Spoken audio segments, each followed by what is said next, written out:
Soy Noemí Esmeralda García Dotto.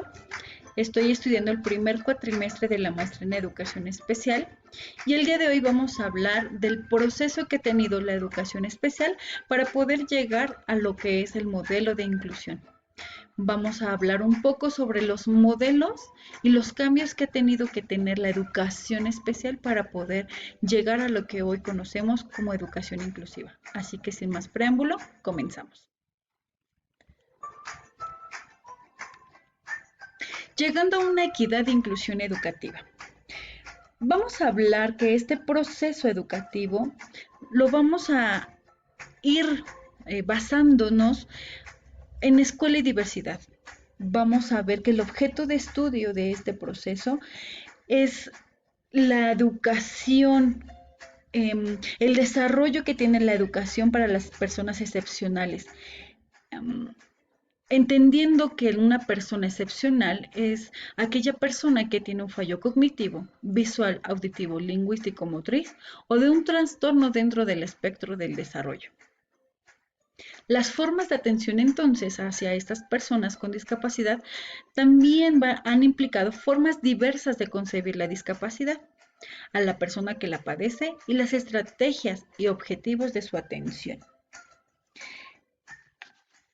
Es por ello que existen varios modelos que vamos a ir trabajando el día de hoy. Uno de ellos es el modelo de atención terapéutico. Este modelo aparece a finales del siglo XIX y el objetivo es la rehabilitación.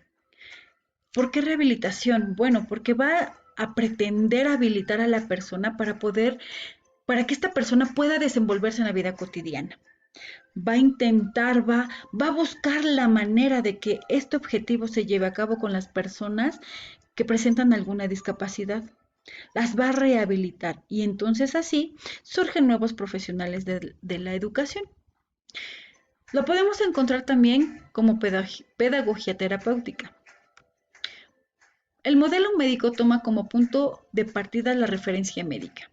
¿Cuáles son estas necesidades para poder rehabilitar a esta persona? ¿Qué deficiencia tiene?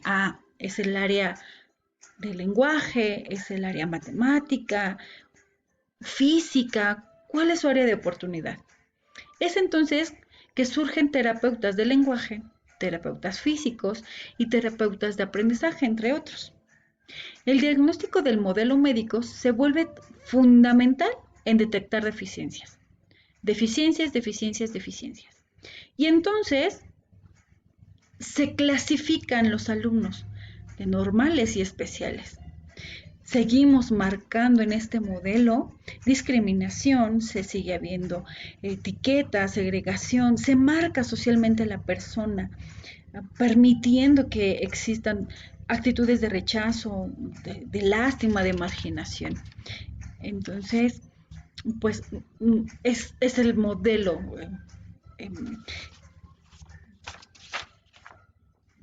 terapéutico, disculpen ustedes. Ahora vamos a hablar sobre el modelo educativo. El modelo educativo inicia a partir de los años 70 y 80. Este modelo hace que la calidad de la persona sea importante, muestra a la persona como importante. Y es entonces que el modelo educativo elimina términos como discapacitados, minusválido, atípico o enfermo. Se empiezan a considerar las capacidades a desarrollar en la educación. Ya no ven las deficiencias están ahí, pero empiezan a tener un punto de partida con las capacidades. ¿Qué vamos a desarrollar de estos alumnos? Se empiezan a manejar el concepto de personas con discapacidad o personas con una necesidad educativa especial. Este modelo plantea que la integración es el fin de la educación especial y busca estrategias como la normalización. Empieza a haber un maestro auxiliar, empieza el aula regular con asistencia terapéutica, pero no fue hasta en 1992 que en México se utilizan diferentes estrategias, como el alumno integrado en el aula regular. Esta estrategia hace que los alumnos que presentan problemas de aprendizaje sean integrados a un aula regular. Solamente se hizo con los alumnos de problemas de aprendizaje. Hay también las aulas especiales en aula regular. Aquí eran grupos anexos a la escuela regular. Estos alumnos atienden de manera transitoria a niños con problemas de aprendizaje de lengua escrita y matemáticas. Cuando estas deficiencias, cuando este problema de aprendizaje se regula, se supera, entonces el alumno se integra al aula regular. Hay también escuelas especiales y esta es considerada para la atención de niños con problemas de deficiencia mental, neuromotores, ceguera y audición, lenguaje. Y en estas escuelas especiales se programan actividades para que los alumnos puedan participar en espacios sociales, para que se mejore esta relación social. También existe el modelo integracionista. En este ya estamos a un paso del modelo inclusivo. Este modelo integracionista da su auge en los años 90, a pesar de que ya se empezaba a hablar sobre trabajar con personas con discapacidad que pudiesen participar de una manera activa en la vida escolar y social o laboral. Es hasta los años 90 que nuestro país empieza a ver como una necesidad de que las personas con discapacidad participen de una manera activa en eventos sociales, laborales. Y es entonces que en México se reestructura la Ley General de Educación. Hablamos también de la Declaración en Salamanca de 1994. Hablamos sobre que el artículo 41 se manifiesta una orientación hacia la integración de los alumnos con discapacidad en escuelas regulares. Empezamos a hablar de adecuaciones curriculares. Empezamos a hablar de las modificaciones que el maestro debe realizar al currículum, a las actividades, a los materiales, a la forma en cómo evalúa, a los contenidos e incluso hasta los objetivos. Y después llega este modelo integracionista. Llegan las USAER. En 1992 se reorientan los servicios de educación y se crean las unidades de apoyo a la educación regular, en sus siglas USAER. Se utiliza el concepto de necesidad educativa especial para referirse a las personas con discapacidad. Se prioriza la detección de necesidad educativa especial, las características y estilos de aprendizaje del alumno y la contextualización del ambiente social o familiar también es de suma importancia. A partir del diagnóstico se realizan adecuaciones curriculares, tomando en cuenta todo lo anterior.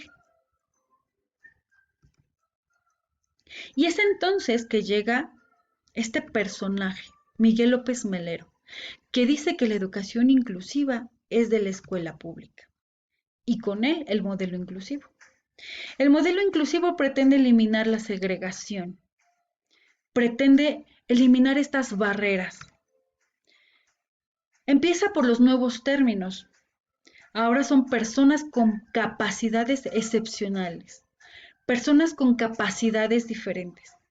Y se empiezan entonces a centrar en el desarrollo de un currículum flexible para que todos los alumnos puedan lograr los objetivos educativos, sin hacer adecuaciones curriculares. Este modelo empieza a cuestionar el diagnóstico basado en una aplicación de pruebas estandarizadas y se privilegia la evaluación pedagógica contextualizada. Empieza a haber esta pregunta de por qué hacer nuestras pruebas estandarizadas. Y entonces nos lleva a un nuevo reto. Empieza a haber un cambio a favor de la educación para que todos deban tener educación accesible. Y entonces se dice que la escuela, la educación debe centrarse, debe situarse en la escuela, más no en el alumno. Y entonces todos estos cambios hacen una educación para todos. Repito, los cambios se deben situarse en la escuela y no en el alumno.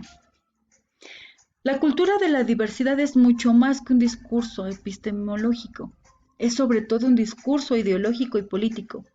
Es como una verdadera transformación en el pensamiento y en la práctica pedagógica, que reclama otro modo de evaluación al considerar la diferencia como lo más genuino del ser humano. Por mi parte es todo. Les agradezco su atención y que tengan una excelente semana.